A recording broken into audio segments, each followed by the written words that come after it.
Sir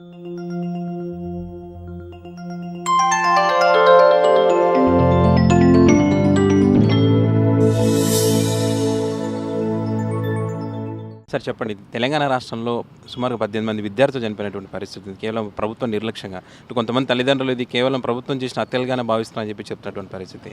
ఎందుకు sir ఒక విద్యార్థుల జీవితాలతో ఆటలాడుకున్నటువంటిది ఎందుకు జరిగిందంటారు ఇదంతా? ఇది ఒక విధంగా చూసుకుంటే 100కు 100% పేరెంట్స్ చెప్పినట్టు ప్రభుత్వ వైఫల్యం. ఎందుకు ప్రభుత్వ వైఫల్యం అంటే, గతంలో నుంచే బోర్డ్ ఆఫ్ ఇంటర్మీడియట్లో అంతర్గతంగా 2 వర్గాలుగా ఏర్పడి వాళ్ళ మధ్య సఖ్యత లేక ఘర్షణలు అవుతున్న సంగతి తెలిసిన విషయమే. అటు తెలిసినప్పుడు ఇంకొక విషయం ఏంటంటే, ఒక ప్రైవేటు సంస్థకి, గ్లోబరీనా ప్రైవేట్ సంస్థకి board of intermediate paper correction ఇచ్చారు. ఇచ్చినప్పుడు ఇక్కడ జరుగుతున్న అంతర్గత గొడవలకి అటు ఇచ్చిన ఆ సంస్థకి ఏమైనా సంబంధం ఉందా అనేది పరిశీలించుకోవాలి. రాష్ట్ర ప్రభుత్వం పరిశీలించలేదు. యథావిధిగా కరెక్షన్ కొనసాగుతుంది. ప్రతి సంవత్సరం వచ్చినట్టే రిజల్ట్స్ వస్తాయని చెప్పి అనుకున్నారు, కానీ అది జరగలేదు.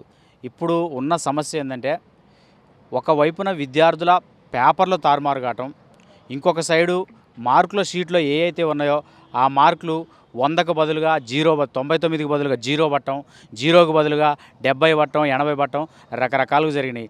అంటే దీని అర్థం ఏంటంటే, అసలు కోడింగు డీకోడింగ్ దగ్గరనే పేపర్లు తారుమారైనాయి.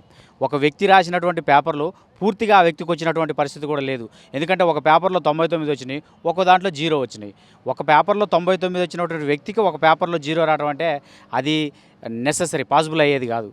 కానీ వచ్చినప్పటికీ ముందు పరిశీలించుకున్నారు. ఆల్రెడీ బోర్డ్ ఆఫ్ ఇంటర్మీడియట్లో ఈ ఫలితాలు రాకముందు నుంచే పేపర్లు మాయమైనాయి, పేపర్లు లేవు, కొన్ని పేపర్లు మిస్ అయినాయి అని చెప్పి వదంతాలు కూడా బయటకు వచ్చినాయి. తర్వాత రిజల్ట్ పెట్టే విషయంలో కూడా 3 డేట్లు మార్చిర్రు. 9 అన్నారు, 12 అన్నారు, తర్వాత 18కి రిజల్ట్ పెట్టారు. పెట్టినప్పుడు రిజల్ట్ వచ్చినప్పుడు తారుమారైన అన్నప్పుడు తక్షణమే ప్రభుత్వం స్పందించి వెంటనే విద్యార్థులకు పూర్తి స్థాయిలో భరోసాని ఇప్పించాలి. అదేవిధంగా ఇప్పుడు రీవాల్యుయేషన్ పెట్టుకోండి, రీకౌంటింగ్ పెట్టుకోండి అంటున్నారు. లక్షల మంది విద్యార్థులు ఫెయిల్ అయ్యారు.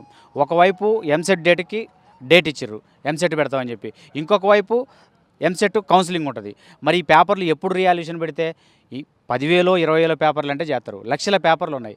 ఈ లక్షల మంది విద్యార్థులకు ఏ విధంగా న్యాయం చేస్తారు? ప్రభుత్వం ఏ విధమైన చర్య తీసుకుంటుంది? 3 సభ్య కమిటీ అంటున్నారు.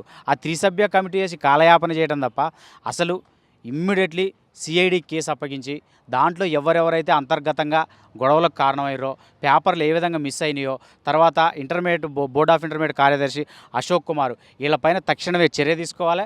అదేవిధంగా విద్యాశాఖ మంత్రి గారు స్పందించడానికే 2 రోజులు పట్టింది. అంటే 16 నుంచి ఈరోజు 18 మంది విద్యార్థుల వరకు ఆత్మహత్యలు చేసుకుంటే కనీసం ఈ రాష్ట్ర ప్రభుత్వానికి కానీ సంబంధిత మంత్రిత్వ శాఖ కానీ ఎటువంటి సంబంధం లేదన్నట్టే వ్యవహరించుతున్నారు. ఎప్పటి వరకు ఈ విద్యార్థులకు న్యాయం చేస్తారు? వీళ్ళకి భరోసా ఏమిస్తారు? అసలు ఎందుకు కట్టాలి? రీవాల్యుయేషన్కి ఫీజు ఎందుకు కట్టాలి? రీకౌంటింగ్ ఫీజు ఎందుకు కట్టాలి? విద్యార్థులు ఇక్కడ తప్పిదం చేసింది బోర్డ్ ఆఫ్ ఇంటర్మీడియట్, దానికి బాధ్యత వహించాల్సింది రాష్ట్ర ప్రభుత్వం. కానీ రాష్ట్ర ప్రభుత్వానికి బాధ్యత లేదు, అటు బోర్డ్ ఆఫ్ ఇంటర్మీడియట్కు బాధ్యత లేదు. యథావిధిగా రిజల్ట్ వస్తే ఎవరో ఫెయిల్ అయ్యింటో, మార్కులు తప్పు పెడుతున్నా 500 1000 రూపాయలు కట్టి రీవాల్యుయేషన్ పెట్టుకుంటారు. అది కాదు అని చెప్పి ఈరోజు ఆ బోర్డ్ ఆఫ్ ఇంటర్మీడియట్ కార్యదర్శి చెప్తున్నాడు. అవకతవకలు జరిగినాయి, ఖచ్చితంగా దీని మీద మేము ఒక కమిటీ చేసినాం, మీ విద్యార్థులకు అన్యాయం జరగదని చెప్తున్నారు. అవకతవకలు మీరే చేసినప్పుడు రాష్ట్ర ప్రభుత్వం ఒప్పుకుంది, ఇటు బోర్డ్ ఆఫ్ ఇంటర్మీడియట్ ఒప్పుకుంది. అలాంటప్పుడు విద్యార్థులు ఎందుకు రీవాల్యుయేషన్కి ఫీజు పే చేయాల్సిన అవసరం ఉంది? ఈరోజు విద్యార్థులు చచ్చిపోతున్నారు, కనీసం స్పందించేటువంటి పరిస్థితి లేదు. నిన్న మొన్న బోర్డ్ ఆఫ్ ఇంటర్మీడియట్ మీద వేల మంది పోలీసులను పెట్టుకొని విద్యార్థి సంఘాలు పోయిన అరెస్ట్ చేస్తారు. ఎవరైనా ప్రశ్నించడానికి పోతే లాస్ట్కు పేరెంట్స్ని, తల్లిదండ్రులు, విద్యార్థులను కూడా అరెస్ట్ చేసేటటువంటి నీచమైన స్థాయిలో ఈ ప్రభుత్వం దిగజారిందంటే ఒక్కసారి ఆలోచన చేయండి. ఏంటంటే ప్రభుత్వం సమస్యను పరిష్కరించే దిశగా ఆలోచన చేయట్లేదు. ఎందుకు గొడవలు అవుతున్నాయి? ఈ రాష్ట్ర ప్రభుత్వం మీద వ్యతిరేకత ఎందుకు వస్తుంది?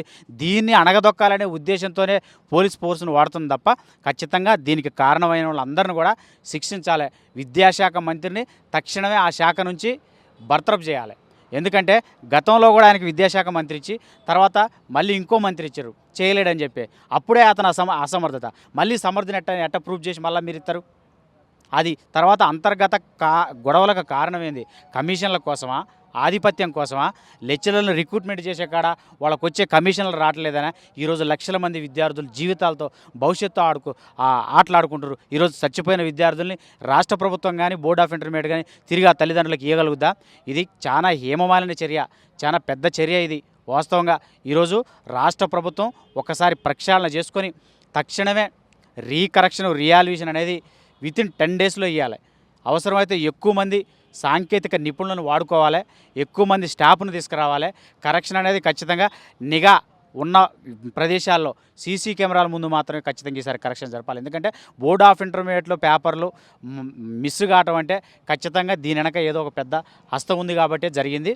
అదేవిధంగా ఏదైతే ప్రైవేట్ సంస్థకు అప్పగించారో ఈ పేపర్ల కరెక్షన్ అనేది వాళ్ళకి సంబంధించి కూడా వాళ్ళని కూడా ఎంక్వైరీ చేయాలి. విద్యార్థుల ఆత్మహత్యకు కారణమైనటువంటి ఇంటర్మీడియట్ రిజల్ట్ తారుమారుకు సంబంధించి ఎవరెవరైతే ఇన్వాల్వ్ అయ్యారో వాళ్ళ మీద తక్షణమే సిబిఐడి ఎంక్వైరీ చేసి ఖచ్చితంగా నిజాన్ని నిగ్గుదేర్చాలని చెప్పి తెలంగాణ బీసీ సంఘం మేము డిమాండ్ చేస్తూ ఉన్నాం రాష్ట్ర ప్రభుత్వాన్ని. గతంలో ఎప్పుడైనా జరిగిందా సార్ ఇలాంటి సంఘటనలు విద్యాశాఖకు సంబంధించి? గతంలో ఇంత పెద్ద మొత్తంలో అయితే ఎప్పుడు జరగలేదు. ఒక్కసారి మాత్రం ఎంసెట్ కుంభకోణం జరిగింది.